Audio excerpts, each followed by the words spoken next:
Hey, what's up you guys? So you clicked on this video because you wanted to see a week in my life. Well, my typical week is a lot of masturbating and eating, so I decided to show you one of the craziest weeks of my life, and that's the week of my book tour. Here we go. It all started with an Uber ride to LAX at 6:35 in the morning. We were headed to Texas, and I realized as soon as the plane started moving that I had a crippling fear of my plane being shot down, so I closed the window and went to bed. I'd love to sit here and tell you that in my sleep I had beautiful dreams about far-off places or the beautiful city I was about to visit, but I didn't. I had horrible nightmares that looked like this. And silly me, while I was having a nervous fucking breakdown in my sleep, I didn't realize that we were safely landing at our first stop on the tour, Houston, Texas.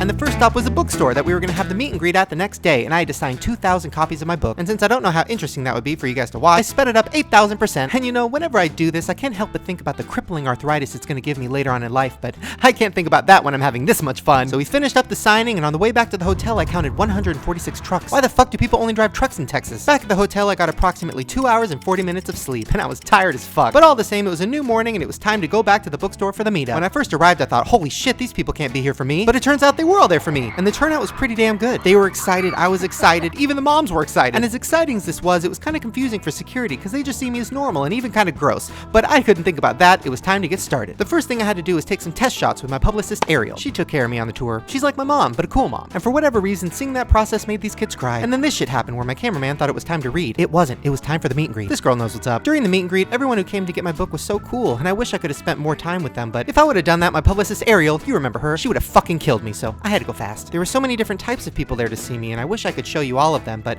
instead I'll just show you a few. There were cool kids, cool moms, girls who were crying, girls who waved like this, double criers, this guy with the most beautiful hair I've ever seen in my life. There were even sweet moments. Shit, sorry, let me do that again. There were even sweet moments. This kid who was bouncy as hell, this girl who kind of looked like Poison Ivy from Batman, and this girl who died in an unfortunate hugging accident. Babies who didn't give two fucks about who I was, and different boyfriends who also didn't give two fucks about who I was and were very confused as to what they were doing there but still took photos with me anyways. It was all getting pretty intense, so I took a second to drink out of this water bottle, which wasn't water at all, it was vodka. And during my break, I noticed this creepy ass doll on the shelf and it kind of scared me. Seriously, who the hell brought this thing? I took about 350 billion more photos, and before I knew it, it was over. And after the event was one of my favorite parts. It's where I get to go through all the cool gifts that you guys gave me, and that part's really fun for me because I get to see a lot of cool fan art, but most importantly, I get to realize how much my fans know and appreciate me. And by that I mean they know I'm a trash can who only consumes Pop-Tarts, Reese's, and ranch dressing. After the meet and greet, we went to the only place in town that was open, some creepy-ass dive bar. There were more screens in there than I'd ever seen in my entire life, and for some reason there was a stage with grass on it. I didn't care. I just drunkenly ate whatever deep-fried thing people put in front of me. The next morning was off to the airport to Florida. And I was feeling great. I'm just kidding. I felt like actual death because I got 0 hours of sleep the night before. Probably because somehow that scary little baby doll ended up in my hotel room and I couldn't sleep with it staring at me. And on that flight to Florida, I probably should have spent that time sleeping, but instead I just took the time to look at all the photos I took in Houston, which sent me into a spiraling dark hole of self-hatred about the way my body looks in photographs. And all I wanted to do in that moment was get to my hotel room in Florida so I could figure out a way to take my own life. But suicide wasn't an option, and the first thing we had to do when we landed was go straight to Universal Studios. Even though I hadn't slept in 72 hours, it was 101 degrees, and it was so humid that I felt like I was walking through an actual swamp. But they did give me a birthday badge with my name on it, and well, that was pretty fucking cool. My experience was awesome. They took us on this really glamorous VIP tour of the back lot where I got to see how all the magic works. And by the time we emerged on the other side, something amazing happened. It started raining, and since I'm from Los Angeles and never get to see rain, I thought that was pretty cool. But it started raining so hard that we had to duck into a Ben & Jerry's, which I love because I got to look outside and see all the very, very sad people running in the rain, including children. It was hilarious. Then the tour guide took us to a place called Platform 934 or something like that. He said we were going to some magic castle, but at this point I didn't really trust him because a few minutes before that, he told me I could get to a place called Diagon Alley by hitting a wall with an umbrella. Nothing happened, so we took the train instead. Diagon Alley was really wet and crowded, and I've never read the Lord of the Rings book, so I didn't really know what people were so excited about. We found that magic castle and went right underneath it, which was great because it wasn't hot and it wasn't raining down there. Then we went to a fake magic bar where I drank something called butterbeer, but it didn't get me drunk, so I was really disappointed. But it was pretty good. We saw Jurassic Park, we went on a ride about a big monkey called Hong Kong, we visited a scary nightmare place called Seuss Landing where there were way too many fucking children, and then we left because it was way too hot and I had a major case of swamp ass. That night my agent Allie took us to a really fancy restaurant. I knew it was fancy because when we got there, they had a fucking fountain outside. Then we had to go through this crazy place that looked like a white woman's wet dream to get to the restaurant, which also ended up looking like something out of a white woman's wet dream. So much so that there were actual flowers in the drinks. We watched a fireworks show from the roof, drank a lot more flower drinks, ate some fancy food, and then apparently they brought me dessert for my birthday, but honestly, I don't fucking remember. I had so many flower drinks. Then, of course, we danced in the lobby to some Mariah Carey. That night I got a whopping 4 hours of sleep, woke up at 6 a.m. and signed 2,000 copies of my book at the bookstore. And before I could even register what was happening or what I was doing, I was back at another meet and greet, this time in Florida with all you amazing people. And security there was really tight, like really tight, as in a loaded 9mm 2 feet away from little girls tight. So that was kind of terrifying, but all the same, Florida was great. It was so nice that everybody's spirits were so high despite the fact that they lived in Florida. I mean, that place is hotter than hell and it has creatures that look like this. But generally they were happy, like suspiciously happy. Like at one point they broke out into song happy. I wish nothing but for you to don't forget me. You bet I won't forget you, Florida. I especially won't forget this little girl who dressed up like Shanae. Everybody please get on her fucking level. This girl proposed to me, I said fuck no. This girl was wearing a crazy costume. Really everybody in Florida was awesome. They had such great attitudes that before I even knew it, it was over. And in Florida they got really creative with the gifts. And again, I was reminded of how well you guys know me. And the next morning we had to wake up before the sun to get to the Florida airport, which fun fact has an actual hotel inside. And our destination was a Mall of America in a state that started with an M, I think? I can't remember. When we landed, we had to drive straight to the Mall of America, which was one of the largest things I'd ever seen in my life. So large, in fact, that it took 18 minutes just to walk to the bookstore in there. In fact, it was kind of terrifying. So we got to the bookstore, I signed 2,000 more books, and it was off to the meet and greet. Security warned me that this event would be a little more open than usual. I didn't know what that meant until I saw what the fuck they were talking about. The event literally took place on a stage in the middle of the fucking mall. So needless to say, it was insane. But everyone was excited, and so was I, so we had a great time. There was some cute, hysterical, happy crying. There was some secret telling. There was this kid killing it in the audience. This confused dad, this awkward moment where I was hugging a kid for 38 seconds straight because my photographer was changing the battery in his camera, this creative use of a bra, this guy, this other guy, this incredibly sassy baby, and my favorite visitor of all, this dog. To this day, I love that dog, and leaving him was the worst. But I had to go because I wanted to see some of the creative stuff you guys got me. And oh my god, was it creative. There was some Galaxy stuff, there was some fan art, there was a fuck ton of Oreos, and enough candy to feed a small nation, or me for one night. So after that, we walked around the big ass mall for a second, which had an actual fucking amusement park inside of it. Why? Slept for 2 hours, woke up, had a really shitty breakfast at the hotel, drove to the airport in the rain, flight got canceled, so we had to wait in the airport for 4 hours where I ended up finding the scary ass doll in a gift shop. We boarded the flight and I ended up having paranoid thoughts the whole time about the plane crashing in the storm and that scary ass doll. But eventually our plane landed in the next city on the tour, Chicago.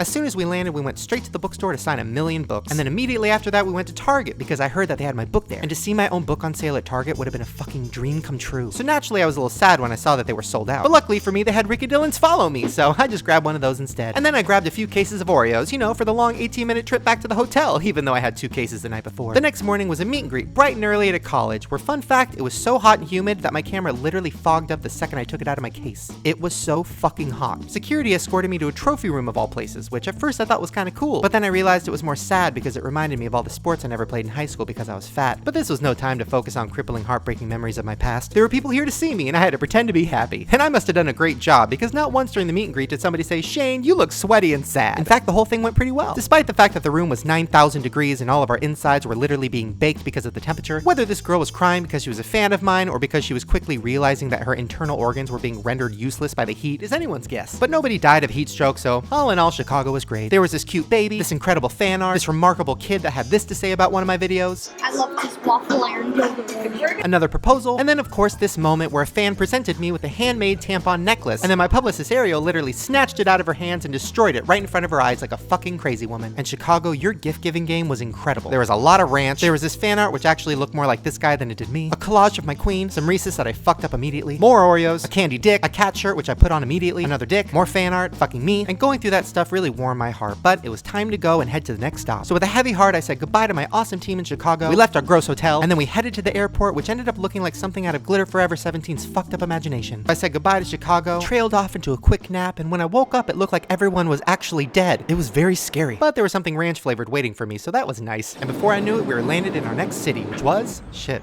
honestly, I can't even remember. I think it was something with a C, maybe an M. Whatever it was so beautiful, and I was really curious about what city or state I was in, but I was far too disinterested to ask. But luckily, about 20 minutes into our drive, I saw a sign that said Cincinnati, so I guess we were in a place called Cincinnati. We arrived at the bookstore. This lady made a very weird entrance. They showed me the 25 fucking million books I had to sign, which was so fun. I devoured some Chipotle, and it was time to get started. The fans were excited to see me, and I was excited to see them. And the meet and greet went awesome. I don't know what it is about Cincinnati, but there were so many sweet moments that I had with fans that genuinely moved me. But of course, there was the usual stuff. Girls with chicken buckets on their head, girls freaking out, this kid killing his pose almost as well as that guy from Mall of America. And there were the criers, also the dabbers. And I think this girl made me do a gang sign. And this girl might have given herself a minor concussion for the sake of being entertaining for this video. But hey, it worked. Afterwards, I got some Cheesecake Factory, a lot of incredible fan art, an amazing new shirt, a dick, some more dicks. And with that, it was time to say goodbye to Cincinnati and hello to New York.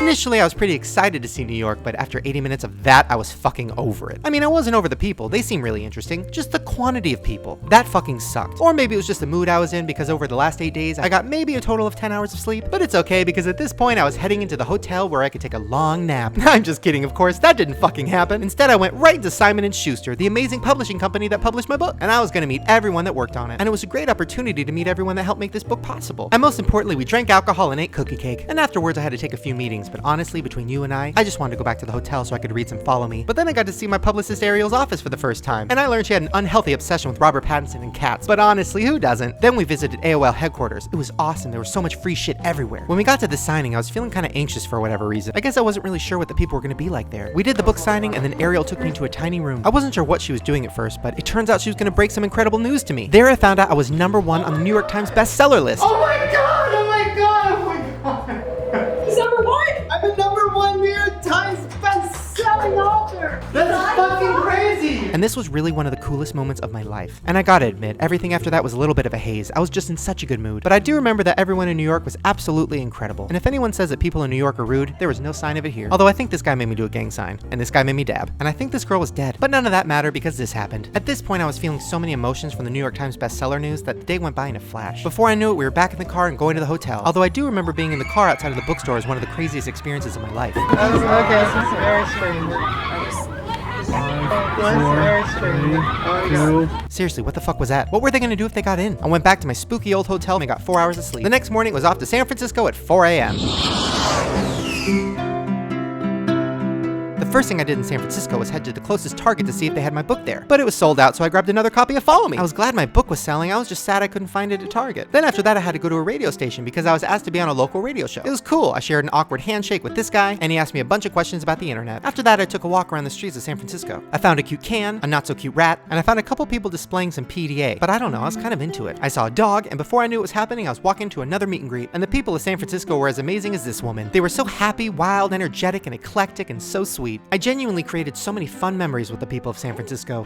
And yet again, as soon as the fun started, it felt like it was coming to a close. And I was looking through all the incredible things that people of San Francisco got me. I made my escape out of there back to the car, which was almost as entertaining as New York. And I gotta say, I didn't even know humans could run this fast, but this kid was somehow managing. I went back to the hotel, got about 2 hours of sleep, and the next morning was off to Los Angeles. And in my dreams, I dreamt about some of the sweetest moments from the tour. It was so wonderful.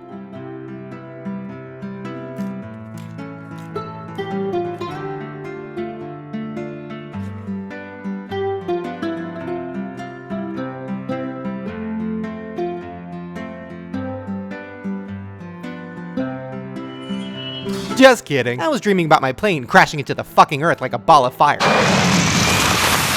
But that didn't happen, and eventually we landed at LAX. We finally got to the airport, we met our driver, we drove home in 80 minutes of traffic, and that was it. And that was the craziest week of my life. Back to eating and masturbating. Bye!